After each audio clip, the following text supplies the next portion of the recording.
Dear students, good morning. इससे पहले वाली क्लास में हमने बात की थी ग्रुप की। अभी अपन बात कर रहे हैं कि ग्रुप के कोई अवयव होता है, उसका ऑर्डर अपन कैसे निकाल सकते हैं, ग्रुप के अवयव की कोटि अपन कैसे निकाल सकते हैं। तो आज का अपना टॉपिक है ग्रुप के अवयव की कोटि। अवयव की कोटि, ऑर्डर ऑफ एन एलिमेंट।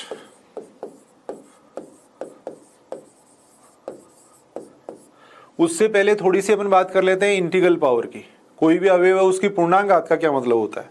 कई बार आपने देखा होगा जैसे ए स्क्वायर लिखा हुआ है, ए स्क्वायर का मतलब होता है ए की ए से दो बार कंपोजिशन। ए की ए से जो कंपोजिशन होती है उसको अपन कहते हैं ए स्क्वायर।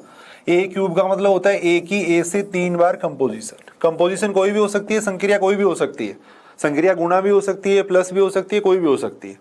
ए की पावर एन का मतलब होता है ए की ए से एन बार संक्रिया,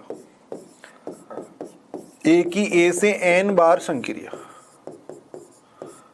ए की पावर एन का मतलब होता है ए की ए से एन बार संक्रिया। अगर संक्रिया प्लस हो, यदि संक्रिया प्लस हो, तब ए की पावर एन को अपन ऐसे लिख सकते हैं ए प्लस एन बार। और ए प्लस एन बार करेंगे तो इसका मतलब हो जाएगा एन डॉट ए। यानी संक्रिया अगर प्लस हो, कंपोजिशन अगर प्लस हो, तब ए की पावर एन का मतलब होता है एन डॉट ए। ए की पावर एन का मतलब होता है एन डॉट ए होता है। अब अपन बात कर रहे हैं अवयव की कोटि की बात कर रहे हैं। देखो, अब अपन बात कर रहे हैं अवयव की कोटि अपन कैसे देख सकते हैं उसकी बात कर रहे हैं। तो सबसे पहले अपन बात कर रहे हैं डेफिनेशन की। बिल्कुल आसान सी डेफिनेशन है। ग्रुप जी के अवयव ए की कोटि एन कहलाती है। ग्रुप जी के अवयव ए की कोटि एन कहलाती है यदि एन छोटे से छोटा धनात्मक पूर्णांक इस प्रकार है कि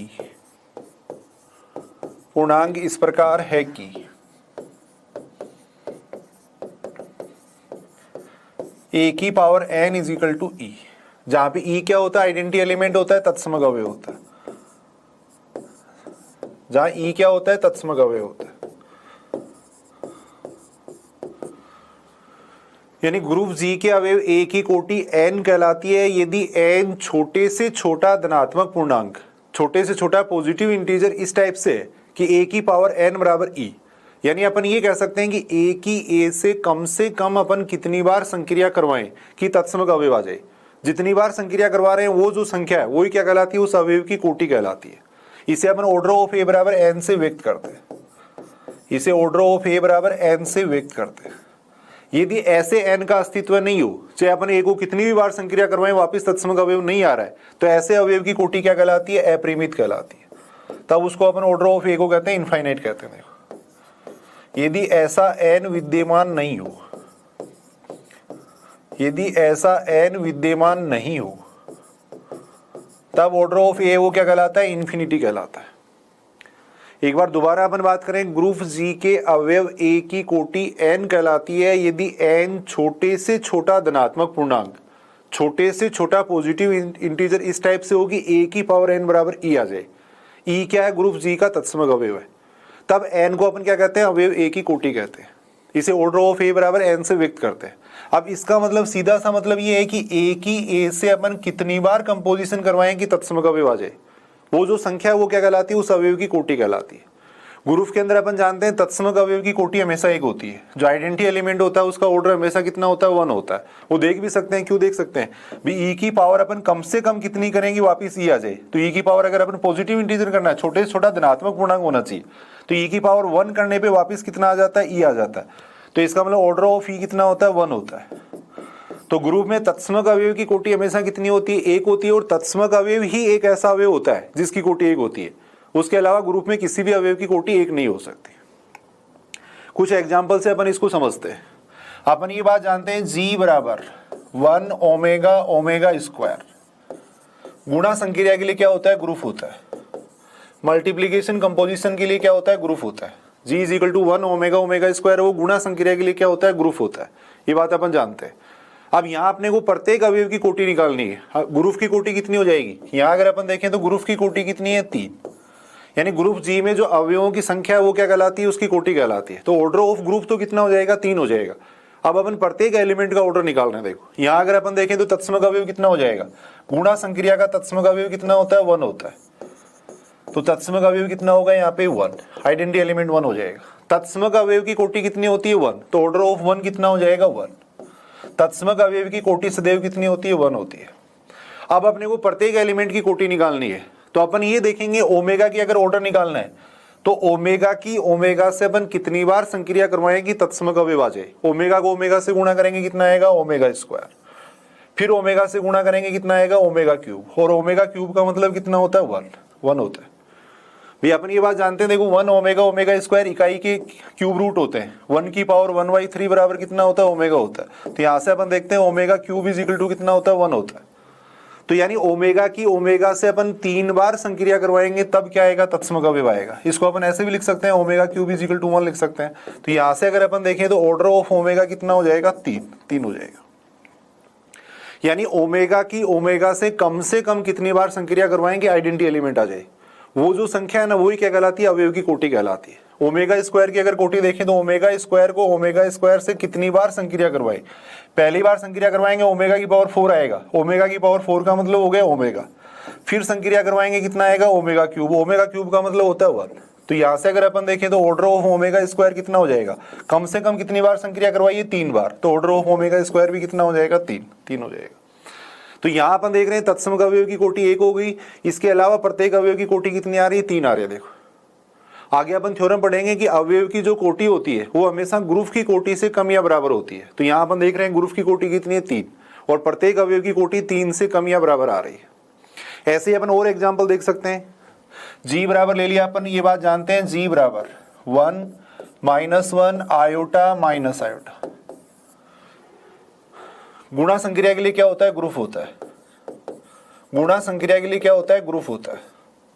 और गुणा संक्रिया के लिए तत्समक अवयव कितना होता है, 1 होता है। तत्समक अवयव कितना हो जाएगा, 1 हो जाएगा। तत्समक अवयव होता है 1। जी में अवयवों की संख्या 4 है, इसका मतलब ऑर्डर ऑफ जी कितना हो जाएगा, 4 हो जाएगा। ग्रुप की कोटि कितनी हो जाएगी, 4 हो जाएगी। अब प्रत्येक अवयव की कोटि अपन निकाल रहे हैं, और तत्समक अवयव की कोटि हमेशा कितनी होती है, 1 होती है। तो ऑर्डर ऑफ 1 तो कितना हो गया, 1 हो जाएगा। -1 की कोटि देखें तो -1 को -1 से कितनी बार संक्रिया करवाएं कि तत्समक अवयव आ जाए। तो -1 को -1 से संक्रिया करवाएंगे कितना आ जाएगा, 1 आ जाएगा। तो इसका मतलब ऑर्डर ऑफ -1 कितना हो जाएगा, 2 हो जाएगा। -1 को -1 से 2 बार संक्रिया करवा रहे हैं तब तत्समक अवयव आ रहा है। तो इसका मतलब ऑर्डर ऑफ -1 कितना हो गया, 2 हो गया। आयोटा की कोटि देखनी है अपने को, तो अपन ये देखेंगे आयोटा की आयोटा से कितनी बार संक्रिया करवाएंगे तत्समक अवयव आ जाए। पहली बार संक्रिया करवाएंगे कितना आएगा, -1। फिर आयोटा से संक्रिया करवाएंगे माइनस आयोटा आएगा। फिर आयोटा से संक्रिया करवाएंगे कितना आएगा, 1 आएगा। तो यहां से अगर अपन देखें तो आयोटा की कोटि कितनी हो जाएगी, 4। आयोटा का एलिमेंट ये ऑर्डर कितना हो जाएगा, 4 हो जाएगा। देखो यानी कम से कम कितनी बार संक्रिया करवाएंगे आइडेंटिटी एलिमेंट आ जाए। वो जो संख्या है वही क्या कहलाती है, उस ग्रुप अवयव की कोटि कहलाती है। ऐसे माइनस आयोटा को माइनस आयोटा से कितनी बार संक्रिया करवाएंगे तत्समक अवयव आ जाए। माइनस आयोटा को माइनस आयोटा से संक्रिया करवाएंगे, minus minus plus, iota square का मतलब हो जाएगा -1। फिर माइनस आयोटा से संक्रिया करवाएंगे, प्लस आयोटा आएगा। फिर माइनस आयोटा से संक्रिया करवाएंगे कितना आएगा, 1 आएगा। फिर माइनस आयोटा से संक्रिया करवाएंगे कितना आएगा, 1 आएगा। तो यहां अपन देख रहे हैं माइनस आयोटा को जब 4 बार संक्रिया करवा रहे हैं तब तत्समक अवयव आ रहा है। तो इसका मतलब ऑर्डर ऑफ माइनस आयोटा भी कितना हो जाएगा, 4 हो जाएगा। तो यहां अपन देख रहे हैं एक अवयव की कोटि 1 हो गई। ग्रुप के अंदर केवल तत्समक अवयव की ही कोटि क्या होती है, 1 होती है। तो यहां अपन देख रहे हैं ऑर्डर ऑफ 1 बराबर 1 आ रहा है।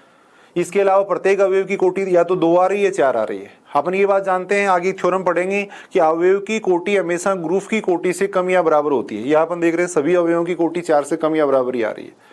आगे अपन एक थ्योरम पढ़ेंगे, ऑर्डर ऑफ ए बराबर होता है ऑर्डर ऑफ ए इनवर्स।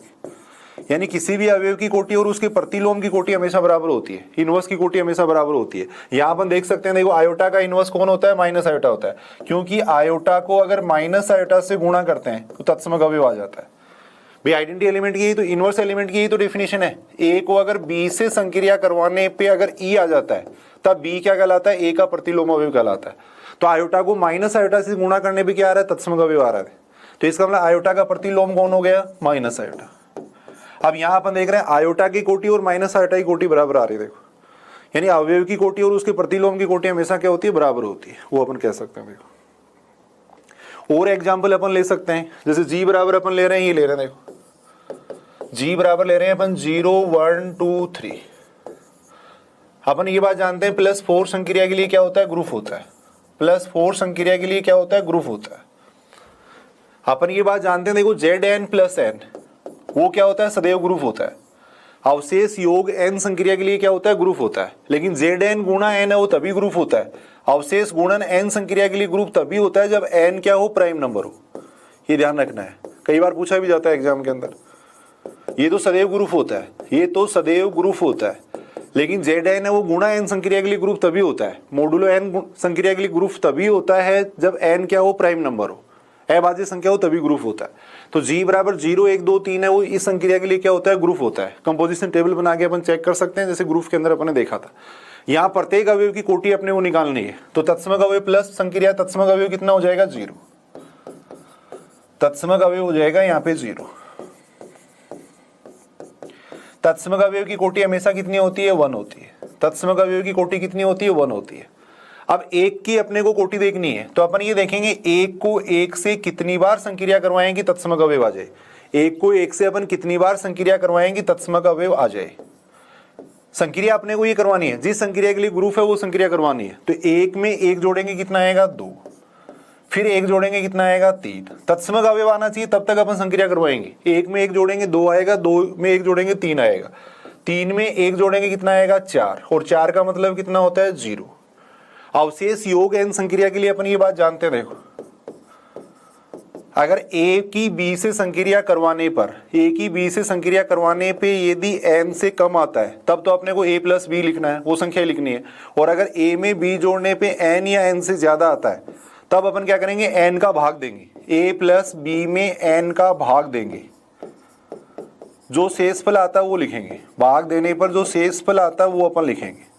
संक्रिया का नाम ही अवशेष योग संक्रिया, यानी हमेशा इसका मान शेषफल के बराबर ही रहता है। किसी भी संख्या का अगर 4 में भाग दोगे तो जो शेषफल बच सकता है वो शेष यहाँ पे आएगा। देखो तो a की अगर b से संक्रिया करवाने पे n से कम आता है तब तो वही संख्या लिखनी है। n या n से ज्यादा आता है तब n का भाग दे देंगे, जो शेषफल बचेगा वो अपन लिखेंगे। तो यहाँ एक में एक जोड़ेंगे 2 आएगा, फिर एक जोड़ेंगे 3 आएगा, फिर एक जोड़ेंगे 4 आएगा, 4 में 4 का भाग देंगे, शेषफल क्या बचेगा, 0 बचेगा।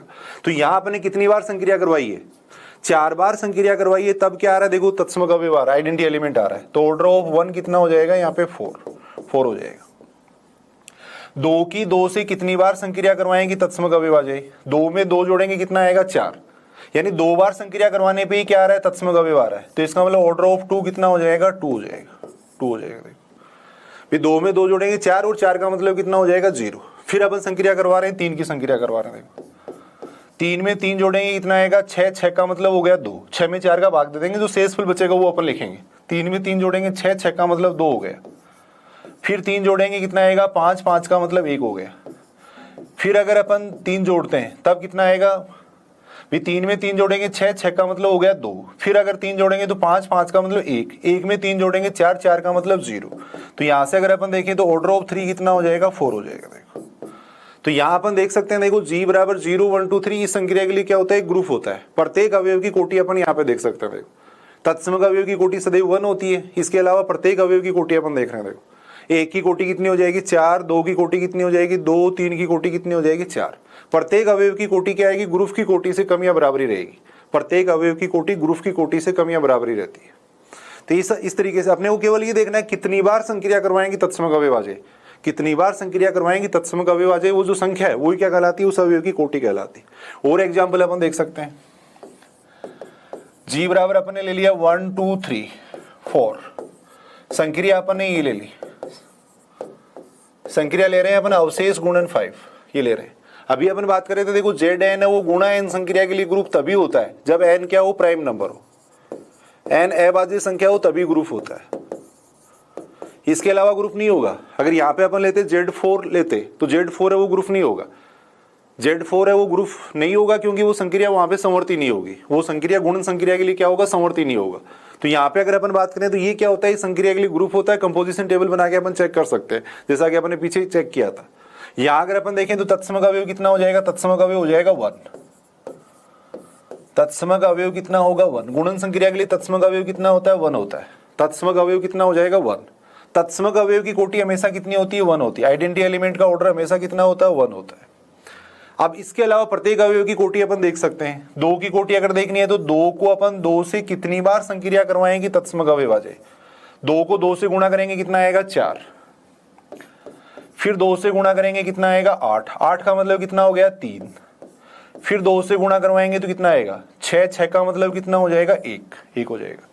2 को 2 से गुणा कर रहे हैं, अगर 5 से कम आता है तब तो वही संख्या लेनी है। 5 या 5 से ज्यादा आते ही 5 का भाग लग जाएगा। तो 2 को 2 से गुणा करेंगे 4, फिर 2 से गुणा करेंगे 8। 8 में 5 का भाग देंगे कितना आएगा, 3।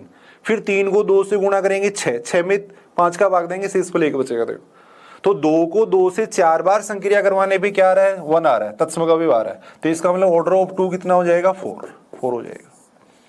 अब 3 का आपने ऑर्डर निकालना है तो 3 को 3 से कितनी बार संक्रिया करवाएंगे तत्समक अवयव आ जाए। 3 को 3 से गुणा करेंगे कितना आएगा, 9। 9 का मतलब कितना हो गया, 4। फिर 3 से गुणा करेंगे 12। 12 का मतलब कितना हो जाएगा, 2। फिर 3 से गुणा करेंगे 6। 6 का मतलब 1 हो जाएगा। तो ऑर्डर ऑफ 3 है वो भी कितना हो जाएगा, 4 हो जाएगा। ऑर्डर ऑफ 3 भी कितना हो जाएगा, 4 हो जाएगा। देखो ऐसे ही अपन देख सकते हैं 4 की कोटि देख सकते हैं। 4 को 4 से गुणा करेंगे कितना आएगा, 16। 16 में 5 का भाग देंगे कितना बचेगा, शेष 1 बचेगा। देखो तो यानी 4 को 4 से संक्रिया करवाते ही क्या आ रहा है, तत्समक अवयव आ रहा है, तत्समक अवयव आ रहा है। तो इसका मतलब ऑर्डर ऑफ 4 है वो कितना हो जाएगा, 2 हो जाएगा, 2 हो जाएगा। तो यहाँ अपन देख सकते हैं, देखो तत्समक अवयव की कोटि 1 हो जाएगी। इसके अलावा जैसे 2 की कोटि भी 4 होगी, 3 की कोटि भी 4 होगी, 4 की कोटि कितनी हो जाएगी, 2 हो जाएगी। तो यानी प्रत्येक अवयव की कोटि अपन इस तरीके से देख सकते हैं। अपन ये बात जानते हैं 5 कोटि तक के जितने भी ग्रुप होते हैं सारे क्या होते हैं, अबेलियन होते हैं। तो ये एक अबेलियन ग्रुप होगा, ये अपन चेक कर सकते हैं। आगे अपन इसी से कोटि से ही अपन चेक करेंगे चक्रीय ग्रुप होगा या नहीं होगा, साइक्लिक ग्रुप होगा या नहीं होगा, वो अपन आगे चेक कर सकते हैं। भाई साइक्लिक ग्रुप के अंदर केवल अपने को इतना देखना है कि अगर एक भी अवयव की कोटि ग्रुप की कोटि के बराबर आ जाती है तब वो क्या हो जाता है, साइक्लिक ग्रुप हो जाता है। तो यहाँ अपन देख रहे हैं, देखो 2 अवयवों की कोटि किसके बराबर आ रही है, ग्रुप की कोटि के बराबर आ रही है। ग्रुप की कोटि कितनी है, यहाँ पे 4 है। तो इसका मतलब ये साइक्लिक ग्रुप भी हो जाएगा। और ये क्या हो जाएंगे, इसके जनरेटर हो जाएंगे, वो जो अपन नेक्स्ट के अंदर पढ़ेंगे। तो इस टाइप से अपन प्लस संक्रिया हो या गुणा संक्रिया हो, कोई भी संक्रिया हो, अपन किसी भी ग्रुप के एलिमेंट्स के अपन ऑर्डर ज्ञात कर सकते हैं। अब कुछ इसकी जो प्रॉपर्टीज है उनके बारे में अपन बात कर रहे हैं। देखो या अगर कोई अपरिमित ग्रुप का अपन एग्जांपल लें, जैसे Z प्लस की बात कर रहे हैं। देखो Z प्लस की अपन बात कर रहे हैं। अपन ये बात जानते हैं कि Z है वो प्लस संक्रिया के लिए क्या होता है, ग्रुप होता है। Z का मतलब ये सारे एलिमेंट होंगे जिसमें -3 -2 -1 0 1 2 3 प्लस संक्रिया के लिए क्या होता है, ग्रुप होता है। आइडेंटिटी एलिमेंट है वो 0 हो जाएगा, 1 का इनवर्स -1 हो जाएगा, क्लोजर प्रॉपर्टी भी सेटिस्फाई करता है। इसका मतलब Z है वो प्लस संक्रिया के लिए क्या होता है, ग्रुप होता है। तत्समक अवयव की कोटि हमेशा कितनी होती है, 1 होती है। और प्लस संक्रिया का तत्समक अवयव क्या होता है, 0 होता है। तो 0 की कोटि कितनी हो जाएगी, देखो 1, 0 की कोटि 1 होगी। अब अपने को ये देखना है 1 की कोटि कितनी होगी। तो अपन 1 की 1 से कितनी बार संक्रिया करवाएं कि तत्समक अवयव आ जाए। यहाँ तत्समक अवयव ही है, आइडेंटिटी एलिमेंट कौन है, 0। आइडेंटिटी एलिमेंट है वो कितना है, 0। तो आपने को ये देखना है कि 1 की 1 से अपन कितनी बार संक्रिया करवाएं कि तत्समक अवयव आ जाए। तो 1 में 1 जोड़ेंगे कितना आएगा, 2। फिर 1 जोड़ेंगे कितना आएगा, 3। कितनी भी बार अपन जोड़ते जाएं लेकिन तत्समक अवयव नहीं आएगा। देखो तत्समक अवयव नहीं आएगा, कितनी भी बार अपन जोड़े तत्समक अवयव नहीं आएगा, 0 नहीं आएगा। देखो तो इसका मतलब ये हुआ कि यहाँ पे ऐसे n का अस्तित्व नहीं है, ऐसे n का अस्तित्व नहीं है। 1 की 1 से अपन कितनी भी बार संक्रिया करवाएं तत्समक अवयव नहीं आएगा। साधारण अगर अपन योग की बात करें तो तत्समक अवयव नहीं आएगा, 0 नहीं आएगा। तो इसका मतलब ऑर्डर ऑफ 1 कितना हो जाएगा, इनफाइनाइट हो जाएगा। ऑर्डर ऑफ 1 कितना हो जाएगा, अपरिमित हो जाएगा। इसी प्रकार अपन बाकी जो अवयव है उनकी कोटि भी अपन देख सकते हैं, वो भी क्या होगी, अपरिमित होगी। तो Z प्लस एक ग्रुप हो जाएगा जिसके अंदर तत्समक अवयव की कोटि 1 होगी। उसके अलावा जितने भी अवयव है उनकी कोटि क्या हो जाएगी, इनफाइनाइट हो जाएगी, अपरिमित हो जाएगी। देखो कुछ थ्योरम्स की अपन बात कर सकते हैं। देखो ये जरूर अपने को याद करनी है, इसकी जो प्रॉपर्टीज है वो अपने को जरूर याद करनी है, क्योंकि यही से छोटे क्वेश्चन बनते हैं। थ्योरम्स की स्टेटमेंट अगर अपन ध्यान में रखेंगे तो तुरंत अपन क्वेश्चन का उत्तर दे सकते हैं। देखो सबसे पहली प्रॉपर्टी ये, देखो किसी भी ग्रुप के अवयव की जो कोटि होती है वो ग्रुप की कोटि से कम या बराबर होती है। यानी अपन ये कह सकते हैं कि ऑर्डर ऑफ A हमेशा लेस देन इक्वल टू होता है ऑर्डर ऑफ G से, ये अपन कह सकते हैं। देखो अभी अपन देख भी रहे थे, कोई भी एग्जाम्पल आप देख सकते हो। जी बराबर अपने लिया था 1 - 1 ये लिया था। अभी अपन देख रहे थे जी बराबर अपने लिया था, ये लिया था 1 - 1 आयोटा माइनस आयोटा, ये अपने लिया था। यहाँ अपने देखा था ऑर्डर ऑफ 1 कितना था, 1 था। ऑर्डर ऑफ -1 कितना था, 2 था। ऑर्डर ऑफ आयोटा कितना था, 4 था। ऑर्डर ऑफ माइनस आयोटा कितना था, 4 था। अब यहाँ आप देख सकते हो ग्रुप की कोटि कितनी है, यहाँ पे ग्रुप की कोटि कितनी है, 4 है। देखो तो अपन देख रहे हैं प्रत्येक अवयव की कोटि ग्रुप की कोटि से क्या आ रही है, कम या बराबर आ रही है। यानी ऑर्डर ऑफ ए हमेशा लेस देन इक्वल टू होता है किससे, ऑर्डर ऑफ जी से। सेकंड अपन ये कह सकते हैं, देखो ऑर्डर ऑफ ए बराबर होता है किसके, ऑर्डर ऑफ ए इनवर्स के। अवयव की कोटि हमेशा उसकी प्रतिलोम की कोटि के बराबर होती है। तो यहाँ अपन देख रहे हैं, देखो आयोटा का प्रतिलोम कौन होता है, माइनस आयोटा। क्योंकि आयोटा का माइनस आयोटा से अपन संक्रिया करवाते हैं तो तत्समक अवयव आ जाता है। तो इसका मतलब आयोटा का प्रतिलोम कौन हुआ, माइनस आयोटा। और आयोटा की कोटि भी 4 आ रही है, माइनस आयोटा की कोटि भी 4 आ रही है। देखो दोनों की कोटि 4 आ रही है। देखो तो अपन ये कह सकते हैं -1 का प्रतिलोम कौन होगा, -1 ही होगा। प्रतिलोम का मतलब क्या है, अगर ए की बी से संक्रिया करवाने पे अगर तत्समक अवयव आ जाता है तब बी को अपन क्या कहते हैं, ए का प्रतिलोम कहते हैं। देखो तो -1 की अगर -1 से संक्रिया करवाएंगे, -1 की -1 से संक्रिया करवाएंगे, संक्रिया यहाँ पे गुणा है, तो -1 को -1 से गुणा करते ही क्या आ रहा है, तत्समक अवयव आ रहा है। तो इसका मतलब -1 क्या का प्रतिलोम क्या हो जाएगा, -1 ही हो जाएगा। तो अपन देख सकते हैं, देखो इनवर्स का जो ऑर्डर है वो भी क्या आ रहा है, अवयव के ऑर्डर के बराबर ही आ रहा है। देखो तो ऑर्डर ऑफ ए बराबर होता है हमेशा किसके, ऑर्डर ऑफ ए इनवर्स के बराबर होता है। तीसरी बात अपन ये देख सकते हैं, देखो जैसे कोई भी ग्रुप ले रहे हो आप, तीसरी प्रॉपर्टी अपन ये देख सकते हैं ग्रुप जी स्टार में, जो कि एक इंपॉर्टेंट प्रॉपर्टी भी है, इससे संबंधित क्वेश्चन पूछा भी जाता है। ऑर्डर ऑफ ए बराबर एन है, तब ऑर्डर ऑफ ए की पावर एम का मान निकालना है। कोई भी जैसे इंटीग्रल पावर का अगर मान निकालना है, ऑर्डर ऑफ ए की पावर एम का मान निकालना है, तो उसका फॉर्मूला ये होता है, एन नीचे होता है HCF, highest common factor of M and N, ये होता है।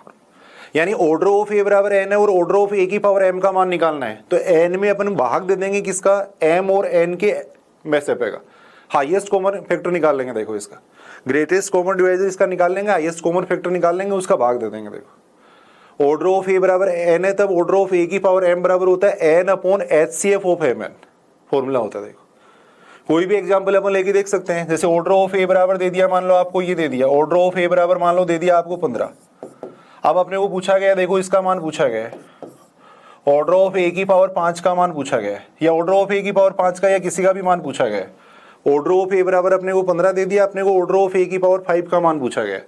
तो इस फॉर्मूले से अगर अपन देखें, इस फॉर्मूले से अगर अपन देखें तो कितना आएगा, ऑर्डर ऑफ ए की पावर 5 कितना आ जाएगा, फॉर्मूला होता है एन, एन की जगह यहाँ पे कितना हो गया 15 हो जाएगा। नीचे आएगा HCF, नीचे आएगा HCF, किसका HCF निकालेंगे अपन, 5 और 15 का, m की जगह 5 है और n की जगह 15, देखो 5 और 15 का HCF निकालेंगे। अब इसको सॉल्व करेंगे तो 15, 5 और 15 का HCF कितना आ जाएगा, ये कॉमन फैक्टर कितना आएगा 5। अब इसको सोल्व करेंगे तो कितना आएगा 3 आएगा। देखो तो ऑर्डर ऑफ ए बराबर अगर 15 है तो ऑर्डर ऑफ ए की पावर 5 बराबर कितना होता है, 3 होता है। अब देखने में ऐसे लग रहा है कि इसका ऑर्डर ज्यादा होना चाहिए, लेकिन इंटीग्रल पावर का ऑर्डर हमेशा अवयव की कोटि से कम या बराबर होता है। ऐसे अपन आगे थ्योरम भी पढ़ेंगे और वैसे भी अपन देख सकते हैं, ऑर्डर ऑफ ए की पावर के लेस देन इक्वल टू होता है हमेशा ऑर्डर ऑफ ए से। ये भी एक इंपॉर्टेंट रिजल्ट है, ऑर्डर ऑफ ए की पावर के लेस देन इक्वल टू होता है हमेशा ऑर्डर ऑफ ए से। यानी पावर बढ़ाने से ऐसा नहीं है कि डिग्री भी बढ़ती जाएगी या ऑर्डर बढ़ता जाएगा। अगर इसकी डिग्री अपन बढ़ा रहे हैं या पावर बढ़ा रहे हैं तो ऐसा नहीं ऑर्डर बढ़ेगा, इसका ऑर्डर या तो कम आएगा या उसके बराबर आएगा, या तो कम आएगा या उसके बराबर आएगा, ये अपन देख सकते हैं। देखो तो ऐसे छोटे छोटे क्वेश्चन पूछे जाते हैं।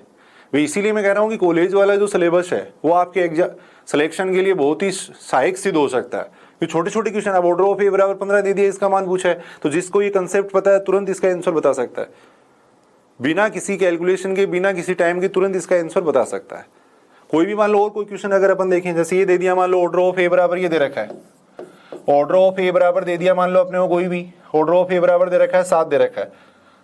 अब पूछा है ऑर्डर ऑफ ए की पावर 2021 का मान पूछा गया है, इसका मान पूछा गया। देखो ऑर्डर ऑफ ए की पावर 2021 का मान पूछा गया है, तो तुरंत अपन निकाल लेंगे ऑर्डर ऑफ ए की पावर 2021, फॉर्मूला हो जाएगा 7 अपॉन में आ जाएगा HCF आ जाएगा। देखो 7 और 2021 का HCF लिख देंगे, दोनों का HCF कितना आएगा 1 आएगा, तो ये कितना हो जाएगा 7/1, यानी कितना हो जाएगा 7 ही हो जाएगा। देखो तो ऑर्डर ऑफ ए बराबर अगर 7 है तो ये कितना हो जाएगा 7 ही हो जाएगा, उतना ही मान हो जाएगा। देखो तो अपन ये देख सकते हैं ऑर्डर ऑफ ए की पावर की वो हमेशा लेस देन इक्वल टू होता है किससे, ऑर्डर ऑफ ए से लेस देन इक्वल होता है। एक ऐसी थ्योरम अपन जरूर देखते हैं, देखो यदि ऑर्डर ऑफ ए बराबर n है, जो कि इंपॉर्टेंट है, ऑर्डर ऑफ ए बराबर n है तथा p व n है वो क्या है, रिलेटिवली प्राइम नंबर है। p व n सापेक्षिक अभाज्य संख्या है, p व n सापेक्षिक अभाज्य संख्या है। सापेक्षिक अभाज्य का मतलब क्या होता है भी, दोनों का अगर मैसेप निकालेंगे या हाईएस्ट कॉमन फैक्टर निकालेंगे तो वो क्या आना चाहिए 1 आना चाहिए। यदि दो संख्याओं का हाईएस्ट कॉमन फैक्टर या मैसेप अगर 1 होता है तब उनको कहते हैं रिलेटिवली प्राइम नंबर कहते हैं। यहाँ अभाज्य से मतलब नहीं है, सापेक्षिक अभाज्य का मतलब अलग होता है भी 4 और 3 दोनों सापेक्षिक अभाज्य संख्या। देखो 4 अभाज्य नहीं है लेकिन 4 और 3 सापेक्षिक अभाज्य संख्या है। सापेक्षिक अभाज्य का मतलब दोनों का ग्रेटेस्ट कॉमन फैक्टर है वो क्या होना चाहिए 1 होना चाहिए। तो ऐसी एक थ्योरम में ऑर्डर ऑफ ए बराबर n है और p और n सापेक्षिक अभाज्य संख्या है, तब ऑर्डर ऑफ a की पावर p बराबर भी कितना होता है n ही होता है, n ही होता है। देखो उस थ्योरम से अपन देख सकते हैं ऑर्डर ऑफ a की पावर p निकालेंगे कितना आएगा, ऊपर तो n आ जाएगा, नीचे आएगा कितना आएगा HCF आएगा किसका, p और n का, p और n का HCF आएगा, n आ जाएगा, p और n का HCF कितना हो जाएगा 1 हो जाएगा, क्योंकि रिलेटिवली प्राइम नंबर है। p और n सापेक्षिक अभाज्य संख्या है तो उनका HCF कितना हो जाएगा 1 हो जाएगा, तो यहां से कितना आएगा n ही आएगा। देखो तो ऑर्डर ऑफ a की पावर p बराबर कितना हो जाएगा n हो जाएगा। देखो तो ऑर्डर ऑफ a बराबर n होता है तो ऑर्डर ऑफ a की पावर p बराबर भी कितना होता है n होता है। कोई भी एग्जांपल अपन देख सकते हैं, ऑर्डर ऑफ a बराबर मान लो दे दिया 13 दे दिया सपोज, ऑर्डर ऑफ a की पावर अपने को पूछा गया, जैसे ये पूछा गया 2020 का मान पूछा गया तो कितना आएगा, वो भी कितना आएगा 13 ही आएगा। ऑर्डर ऑफ a की पावर 2020 का मान भी कितना आ जाएगा 13 ही आ जाएगा, क्योंकि दोनों रिलेटिवली प्राइम संख्या है, दोनों रिलेटिवली प्राइम संख्या है। कोई भी अपने को देख सकते हैं ऑर्डर ऑफ a की पावर 100 का मान पूछा गया है वो भी कितना रहेगा 13 ही रहेगा। देखो तो एक सीधा सा अपन रिजल्ट या इससे पीछे वाला रिजल्ट अगर अपन याद कर लें तो उससे भी क्वेश्चन अपन तुरंत कर सकते हैं भाई, उससे भी क्वेश्चन अपन तुरंत कर सकते हैं। बाकी डायरेक्ट अगर रिजल्ट पूछा जाता है तो भी इसको अपन याद रखेंगे। थ्योरम्स की स्टेटमेंट विद छोटे छोटे एग्जाम्पल अगर वो अपन ध्यान में रखें तो उनसे इंटरेस्ट भी क्रिएट होगा और जल्दी से याद भी हो जाएगा। और अगर अपन आगे बात करें, एक अपन ये देख सकते हैं अवयव की कोटि, अभी जो अपन बात कर रहे थे, यानी ऑर्डर ऑफ ए के लेस देन इक्वल टू होता है हमेशा ऑर्डर ऑफ ए से, ये अपन कह सकते हैं। देखो कोई भी ग्रुप का एग्जांपल ले लो, जी बराबर अपन ने ले लिया, ये ले लिया देखो 1 - 1 आयोटा, यहाँ पे भी अपन देख रहे थे ये ले लिया। देखो संक्रिया अपन ने ले ली, मान लो गुणा ले ली, संक्रिया अपन ने ले ली, गुणा ले ली। देखो अब यहाँ ऑर्डर ऑफ आयोटा अपन जानते हैं कितना होता है 4 होता है, ऑर्डर ऑफ आयोटा कितना होता है 4 होता है, ऑर्डर ऑफ आयोटा कितना होता है 4 होता है। अब आयोटा की पावर बढ़ाते जाओ आप, या तो इसका ऑर्डर घटता जाएगा या इसके बराबर रहेगा, यानी ऑर्डर ऑफ ए की पावर के लेस देन इक्वल टू होता है ऑर्डर ऑफ ए से। जैसे आयोटा की पावर 15 का मान निकालना है मेरे को, ऑर्डर ऑफ आयोटा की पावर 15 का मान निकालना है, देखो तो या तो उस थ्योरम से निकाल लो, या वैसे भी अगर अपन देखें भाई वो थ्योरम नहीं भी जानते तो भी अगर अपन देखें तो आयोटा की पावर 15 का मतलब कितना हो जाएगा, आयोटा की पावर 15 का मतलब हो जाएगा आयोटा क्यूब। 15 में अपन 4 का भाग दे देंगे, जो शेषफल बचेगा वो अपन यहाँ पे लिख लेंगे। देखो 15 में 4 का भाग देंगे, जो शेषफल बचेगा, क्योंकि आयोटा की पावर 4 का मान 1 होता है, जैसे ही पावर 4 होती है इसका मान 1 हो जाता है, तो 4 का भाग दे देंगे, जो शेषफल बचता है वो अपन लिख लेंगे। आयोटा की पावर 3 आएगा, आयोटा की पावर 3 का मतलब माइनस आयोटा हो गया, इसका ऑर्डर भी कितना आ रहा है 4 ही आ रहा है। देखो यहाँ में अगर ये ले लो ऑर्डर ऑफ आयोटा की पावर 14 ले लो सपोज, ये ले लो देखो, तो इसका मतलब हो जाएगा आयोटा का स्क्वायर, ये ऑर्डर ऑफ -1 हो गया। देखो और ऑर्डर ऑफ -1 इसमें कितना होता है 2 होता है। देखो तो यहाँ अपन देख रहे हैं ऑर्डर ऑफ आयोटा कितना था 4 था, ऑर्डर ऑफ आयोटा की पावर 15 है, वो भी कितना आ रहा है 4 ही आ रहा है। देखो आयोटा की पावर अगर 14 करते हैं तो वो क्या आ रहा है, इससे कम आ रहा है। देखो तो ऑर्डर ऑफ ए की पावर के लेस देन इक्वल टू होता है किससे, ऑर्डर ऑफ ए से होता है, यानी या तो ऑर्डर ऑफ ए के बराबर होता है या उससे कम होता है। एक थ्योरम और है इसके अंदर भी अपन ये देख सकते हैं, जैसे ऑर्डर ऑफ ए बराबर n है, ऑर्डर ऑफ ए बराबर है n, तब a की पावर m बराबर e होता है, a की पावर m बराबर e होगा यदि और केवल यदि, यदि और केवल यदि m n का गुणज है, m n का गुणज है, मल्टीपल है, यानी m अगर n का मल्टीपल है तब a की पावर m बराबर हमेशा e होता है, यानी ऑर्डर ऑफ a बराबर कितना है n है और a की पावर में क्या लिखना है आपको, n का मल्टीपल लिखना है। a की पावर में क्या लिखना है आपको, n का मल्टीपल लिखना है, तब a की पावर m बराबर हमेशा e आता है। दोनों तरफ इस बात को अपन देख सकते हैं, यानी ये है तब ये लिख सकते हैं, अगर m n का मल्टीपल है तब अपन ये लिख सकते हैं। देखो दोनों तरफ इस बात को देखा जा सकता है, कोई भी देख सकते हैं अपन भी। g बराबर ये एग्जांपल ले लेते हैं 1 -1 आयोटा माइनस आयोटा, ये एग्जांपल अपन देख रहे हैं। अपन ये बात जानते हैं ऑर्डर ऑफ आयोटा कितना होता है, 4 होता है। ऑर्डर ऑफ आयोटा कितना होता है, 4 होता है। ये m बराबर e की बात कर रहे थे। आयोटा की पावर अगर अपन देखें तो आयोटा की पावर में यानी 4 का मल्टीपल लिखना है, यानी मैंने 8 लिख दिया। अब इसका मान अगर देखें तो आयोटा की पावर 8 का मान कितना होता है, 1 ही होता है। यानी आयोटा की पावर में 4 का कोई भी मल्टीपल लिख दो आप, 100 लिख दिया मैंने, इसका मान भी कितना मिलेगा, 1 ही मिलेगा। आयोटा की पावर में मैंने 1000 लिख दिया, इसका मान भी कितना मिलेगा, 1 ही मिलेगा। यानी आइडेंटिटी एलिमेंट के बराबर मिलेगा, तत्समक अवयव के बराबर मिलेगा, ये अपन कह सकते थे। तो ऑर्डर ऑफ ए बराबर अगर n है तो a की पावर m बराबर e होता है यदि m n का मल्टीपल हो। तो इस तरीके से अपन अवयव की कोटि वगैरह निकालना देख सकते हैं। देखो अभी अपन बात कर रहे थे अवयव की कोटि की बात कर रहे थे, ऑर्डर ऑफ एन एलिमेंट की बात कर रहे थे। उसी से रिलेटेड एक टॉपिक है साइक्लिक ग्रुप, चक्रीय ग्रुप। उसी से रिलेटेड एक टॉपिक है चक्रीय ग्रुप, साइक्लिक ग्रुप। कम से कम 1 या 2 क्वेश्चन इससे पूछे जाते हैं, वेरी इंपॉर्टेंट है। फर्स्ट ग्रेड हो, सेकंड ग्रेड हो, कम से कम 1 या 2 क्वेश्चन इससे पूछा जाता है। चक्रीय ग्रुप है, इसको मोनोजेनिक ग्रुप भी कहते हैं। चक्रीय ग्रुप को मोनोजेनिक ग्रुप भी कहा जाता है। मोनोजेनिक नाम से स्पष्ट है, यानी एक एलिमेंट से जनरेट, यानी इस ग्रुप को अगर अपन एक एलिमेंट से जनरेट कर सकें तब वो क्या कहलाता है, चक्रीय ग्रुप कहलाता है। तो सबसे पहले तो अपन इसकी बात कर रहे हैं, डेफिनेशन की बात कर रहे हैं। देखो ग्रुप जी चक्रीय ग्रुप कहलाता है, ग्रुप जी चक्रीय ग्रुप कहलाता है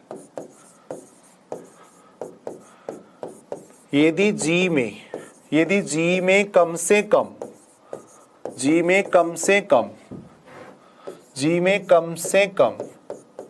एक अवयव ए ऐसा विद्यमान हो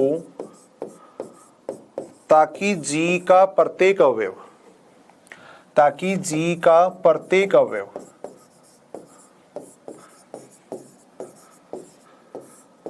ए की पूर्णांक के रूप में लिखा जा सके,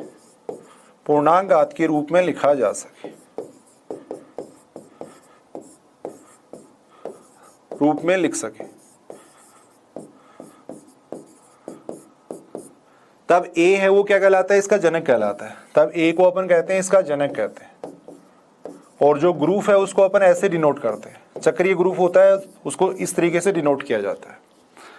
तो ग्रुप जी है वो चक्रीय ग्रुप कहलाता है यदि जी में कम से कम एक अवयव ए ऐसा विद्यमान हो ताकि जी का प्रत्येक अवयव ए की पूर्णांक घात के रूप में लिखा जा सके। यहां मैं केवल पूर्णांक घात की बात कर रहा हूं भी। वहां अपन ऑर्डर ऑफ एन एलिमेंट के अंदर अपन ये बात कर रहे थे कि एन छोटे से छोटा धनात्मक पूर्णांक, वहां धनात्मक पूर्णांक की बात कर रहे थे, यहाँ केवल मैं पूर्णांक की बात कर रहा हूं। तो अपने को कम से कम एक अवयव ऐसा मिल जाना चाहिए ताकि प्रत्येक अवयव को अपन उसकी पूर्णांक घात के रूप में लिख सके। अगर ऐसा अवयव मिल जाता है तब उस जी को अपन कह देंगे चक्रीय ग्रुप कह देंगे, और ए क्या कहलाएगा, उसका जनक कहलाएगा। एक एग्जाम्पल के माध्यम से इसको अपन समझते हैं। देखो जैसे जी बराबर अपन ने ले लिया 1 ओमेगा ओमेगा स्क्वायर, संक्रिया अपन ने ले ली गुणा, संक्रिया अपन ने गुणा ले ली। तत्सम अवयव, ऑर्डर ऑफ एन एलिमेंट, वो सारी चीजें अपन देख सकते हैं। अब जो चक्रीय ग्रुप की जो बेसिक डेफिनेशन है उसको अपन देख रहे हैं भाई। इसमें अपने को एक एलिमेंट ऐसा देखना है कि प्रत्येक अवयव को उसकी पूर्णांक घात के रूप में लिख सके। पूर्णांक घात का मतलब है ए की पावर एन, इस रूप में लिख सके। देखो तो यहाँ पे अगर अपन देखें तो 1 को अपन लिख सकते हैं, देखो ओमेगा की पावर 3 लिख सकते हैं। ओमेगा को अपन लिख सकते हैं ओमेगा की पावर 1 लिख सकते हैं। ओमेगा स्क्वायर को अपन लिख सकते हैं ओमेगा की पावर 2 लिख सकते हैं। देखो तो यहां अपन देख रहे हैं कि एक एलिमेंट ओमेगा अपने को ऐसा मिल गया ताकि प्रत्येक अवयव को अपने क्या कर दिया, ओमेगा की पूर्णांक घात के रूप में लिख दिया। तो इसका मतलब ओमेगा क्या हो जाएगा, इसका जनक हो जाएगा। यानी एक जनक तो कौन हो गया, इसका ओमेगा। अब दूसरा जनक है या नहीं वो अपन देखते हैं भाई। अपन ये देखेंगे कि इन सारे एलिमेंट्स को अपन ओमेगा स्क्वायर की पूर्णांक घात के रूप में भी लिख सकते हैं क्या। तो मैं चेक कर रहा हूं 1 को अपन लिख सकते हैं क्या, ओमेगा स्क्वायर की पावर अगर 3 लिख दें तो ओमेगा की पावर 6 आएगा। ओमेगा की पावर 6 का मान 1 ही होता है। ओमेगा की बात करें तो ओमेगा को अपन लिख सकते हैं ओमेगा स्क्वायर की पावर 2 लिख सकते हैं। देखो ओमेगा की पावर 4, ओमेगा की पावर 4 का मतलब कितना हो जाएगा, जैसे ही ओमेगा की पावर 3 होगी 1 हो जाएगा, ओमेगा की पावर 4 का मान कितना हो जाएगा, ओमेगा हो जाएगा। देखो ओमेगा स्क्वायर है, इसको अपन लिख सकते हैं ओमेगा स्क्वायर की पावर 1 लिख सकते हैं। देखो तो यहां अपन फिर देख रहे हैं, देखो जी के प्रत्येक अवयव को अपन ओमेगा स्क्वायर की पूर्णांक घात के रूप में लिख रहे हैं, तो इसका मतलब जी चक्रीय ग्रुप हो जाएगा और ओमेगा स्क्वायर इसके दो क्या हो जाएंगे, जनरेटर हो जाएंगे। देखो अब जी को अपन ऐसे लिख सकते हैं ओमेगा स्क्वायर, इस तरीके से इसको डिनोट कर सकते हैं। देखो तो कहने का मतलब एक अवयव अपने को ऐसा मिल जाना चाहिए, कम से कम एक अवयव ऐसा मिल जाना चाहिए ताकि प्रत्येक अवयव को उसकी इंटीग्रल पावर की फॉर्म में लिख सके, तब जी क्या कहलाता है, साइक्लिक ग्रुप कहलाता है। और एग्जांपल अपन देख सकते हैं। देखो जैसे जी बराबर अपन ने ले लिया 1 - 1 आयोटा माइनस आयोटा। अपन ये बात जानते हैं गुणा संक्रिया के लिए क्या होता है, ग्रुप होता है। अभी केवल अपन बेसिक डेफिनेशन की बात कर रहे हैं, वैसे साइक्लिक ग्रुप पहचानने का एक अलग तरीका भी है जो कि शॉर्ट मेथड है और ज्यादातर अपन वही काम में लेंगे। एक बार मैं बेसिक डेफिनेशन क्या होती है उसको समझा रहा हूं। तो यहां भी अपने को एक एलिमेंट कम से कम ऐसा ढूंढना है ताकि प्रत्येक अवयव को अपन उसकी इंटीग्रल पावर की फॉर्म में लिख सके।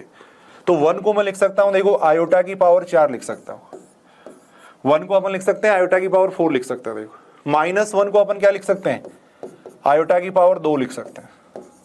आयोटा को अपन क्या लिख सकते हैं, देखो आयोटा को अपन कितना लिख सकते हैं, आयोटा को लिख सकते हैं अपन आयोटा स्क्वायर का मतलब -1 हो गया, आयोटा की पावर 3 लिख सकते हैं। देखो आयोटा की पावर 3 कितना हो जाएगा, माइनस आयोटा हो जाएगा, आयोटा की पावर 1 लिख सकते हैं, सॉरी आयोटा को अपन लिख सकते हैं आयोटा की पावर 1 लिख सकते हैं, माइनस आयोटा को अपन लिख सकते हैं आयोटा की पावर 3 लिख सकते हैं, 3 लिख सकते हैं।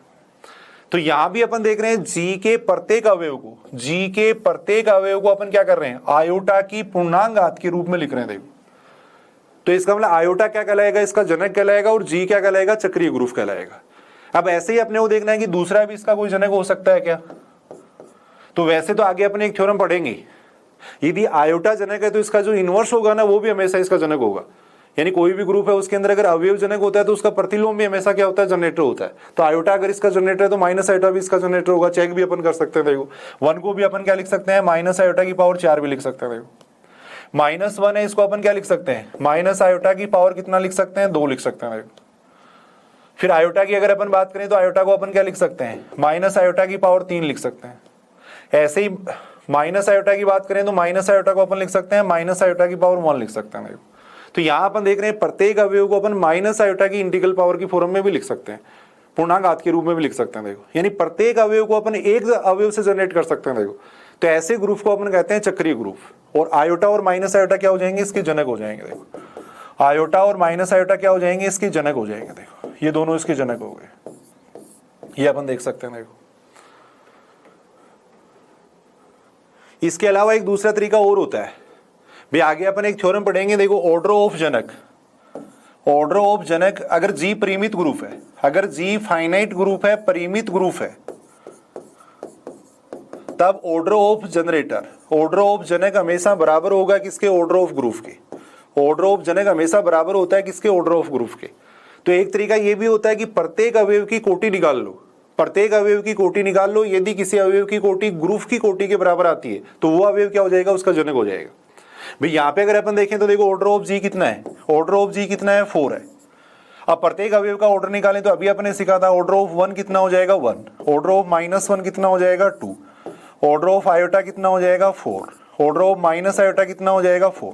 तो 2 अवयव ऐसे आ रहे हैं जिनकी कोटि किसके बराबर आ रही है, ग्रुप की कोटि के बराबर आ रही है। देखो 2 अवयव ऐसे आ रहे हैं जिनकी कोटि क्या है, ग्रुप की कोटि के बराबर है, तो ये दोनों अवयव क्या हो जाएंगे, उसके जनक हो जाएंगे।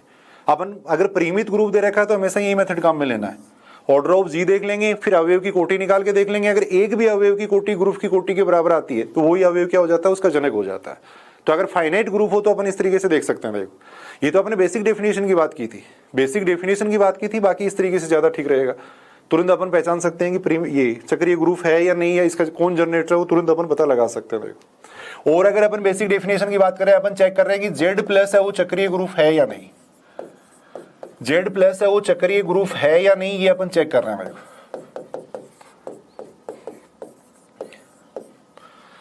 तो Z की बात करें तो Z के अंदर ये सारे एलिमेंट आते हैं। देखो Z के अंदर ये सारे एलिमेंट आते हैं, -3 आएगा, -2 आएगा, -1, 0, 1, 2, 3, ये सारे एलिमेंट आएंगे। देखो ये सारे एलिमेंट आते हैं।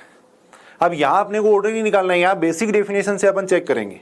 संक्रिया यहाँ अपने को प्लस दे रखी है, देखो संक्रिया प्लस दे रखी है तो a की पावर n का मतलब हो जाएगा n डॉट a। तो अपने को एक अवयव ऐसा ढूंढना है ताकि प्रत्येक अवयव को अपन n डॉट a की फॉर्म में लिख सके, देखो n डॉट a की फॉर्म में लिख सके, तब अपन कहेंगे कि इसको अपने पूर्णांक घात में लिख दिया। तो यहाँ अपन देख सकते हैं, देखो प्रत्येक अवयव को अपन 1 की पूर्णांक घात के रूप में लिख सकते हैं। देखो n डॉट a की फॉर्म में लिखना है, n डॉट a की फॉर्म में लिखना है, ये तो अवयव हो जाएगा, यहाँ पूर्णांक घात लिखनी है। देखो अब पूर्णांक घात अपने को पॉजिटिव भी ले सकते हैं, नेगेटिव भी ले सकते हैं, जीरो भी ले सकते हैं। तो जीरो को अपन देखो 0 डॉट 1 लिख सकते हैं, 1 को अपन लिख सकते हैं 1 डॉट 1 लिख सकते हैं, 2 को अपन लिख सकते हैं 2 डॉट 1 लिख सकते हैं। ऐसे ही अगर -1 की बात करें तो इसको -1 डॉट 1 लिख सकते हैं। देखो -2 को लिख सकते हैं -2 डॉट 1 लिख सकते हैं। देखो तो कहने का मतलब ये हुआ कि प्रत्येक अवयव को अपने n डॉट a की फॉर्म में लिख दिया। ये तो n हो गए और ये a हो गया। देखो प्रत्येक अवयव को अपने 1 की पूर्णांक घात के रूप में लिख दिया। देखो प्रत्येक अवयव को अपने क्या किया, 1 की पूर्णांक घात के रूप में लिख दिया। ये पूर्णांक घात हो गई, ये अवयव हो गया। देखो तो इसका मतलब 1 क्या हो जाएगा, इसका जनरेटर हो जाएगा। अगर संक्रिया प्लस है तब पूर्णांक घात का मतलब होगा n डॉट a। प्रत्येक अवयव को अपने 1 की पूर्णांक घात के रूप में लिख दिया तो 1 क्या हो जाएगा, इसका जनक हो जाएगा। देखो ऐसे अगर अपन बात करें तो प्रत्येक अवयव को -1 की पूर्णांक घात के रूप में भी लिख सकते हैं। अपन ऐसे भी लिख सकते हैं, देखो 0 डॉट -1 लिख दिया अपने, 1 डॉट या -1 डॉट -1 ये लिख सकते हैं अपन। देखो -1 को -1 से गुणा कर दिया। 2 को अपन लिख सकते हैं, देखो -2 डॉट -1 लिख सकते हैं। ऐसे ही -1 की अगर अपन बात करें तो इसको अपन लिख सकते हैं 1 डॉट -1।